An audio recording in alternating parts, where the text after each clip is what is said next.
Namorando Vida. I write for Green LA Girl, Local Blue, and I'm also starting my own organization called Local to Global Life Works. When you think about the concept of local, the most local you can get is your individual self. Even a community is individuals and plants and animals. So each of you as individuals have a large impact on the world because your organizations you work for are, themselves either have a lot of consumers or in another way have a large impact. So I'm curious about whoever would like to answer, personal training in environmental sustainability and knowing, how to best implement policies through your company that are going to have a positive impact or reduce a negative impact on the planet. And I guess Jennifer made a comment earlier about, I'll know that my job is done when my job doesn't exist. So in terms of your personal training, what you think people should be trained in to do the job that you do and where you see that going. Thank you. I have a master's in corporate environmental management, and that's where kind of my educational training has gone through, and worked for a variety of companies focusing on my very first job actually was a small manufacturing plant, and I got handed a file folder that just had the top environmental stuff written on it. I've been hooked ever since. So that's kind of where my training's come from. But I think it's also important especially working in a global corporation. I mean, you really have to have a good sense for the business and have to understand how to get things done. A lot of it is about relationship building and understanding your corporate culture and effective ways to communicate with your management and improve your business case. So I think both sides to that are really important to be successful.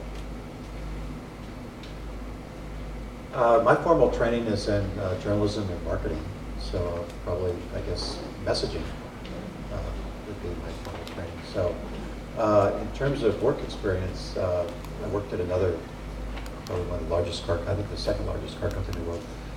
Their environmental strategy, for a number of years I was over the North American environmental strategy. So there was a lot of effort at that time to find ways to communicate with customers in a fashion that would facilitate them becoming more interested in these products that were more focused on sustainability. Lately, now in my current role, I'm over our entire product lineup. And so our goal now is to try and sprinkle our environmental and sustainability efforts throughout our lineup and make all of those products relevant in terms of how they compare in those performance metrics. So again, it becomes an issue of one, how to choose technologies in terms of whether customers will pick them or not and pay for them, and whether they do the things they want to do, and then how to make sure we message in a way that they'll find them desirable in the marketplace and choose those products. I guess the thing I guess I would like to add is that I think a global perspective is important. What you're thinking here in LA is very different from what somebody's thinking in Nigeria, from what someone's thinking in Shanghai. And the issues that they're facing and the problems that they're trying to deal with sometimes are similar, but sometimes they're very different. And so, I lived in China for 15 years and traveled internationally, and I think that having a perspective that is global is extremely important, and that could come through education or just through experience. My formal education, I'm actually an engineer by trade with an MBA, but and I came out of the aerospace business. And I kind of look at it, you gotta have passion. Yum, for me, is a great place to be in sustainability because we are all about building know-how and having a global market. Just like you said, you have to be able to go out into those markets and really figure out what is everyone's personal concern and what might be my concern might not be someone else's, and being able to go around to all of our different markets and see how sustainability affects everyone helps to kind of fuel that passion that I have. And I don't know if you really so much have to have a formal training. You have to be able to, be able to build that know-how and have that passion behind it to push it forward.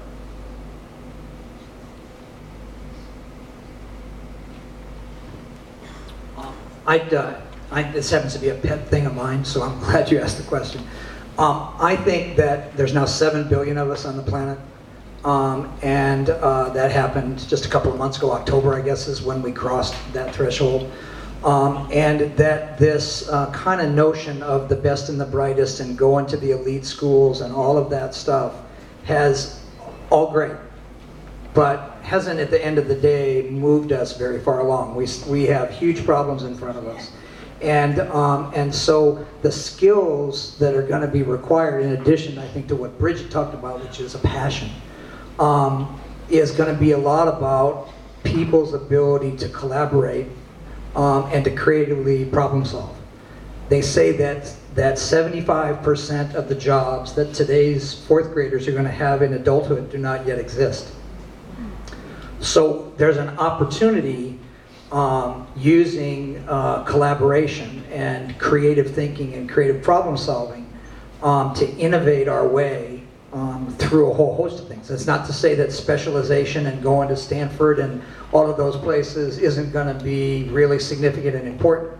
But for most of us, that's not attainable.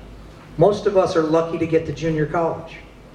And so, you know, people are going to have to make their own opportunities, as it sounds like you're doing, and applaud you for that. God bless you. But that's the way the world's going to move forward, because there's too many of us to not cooperate and to not collaboratively problem solve together.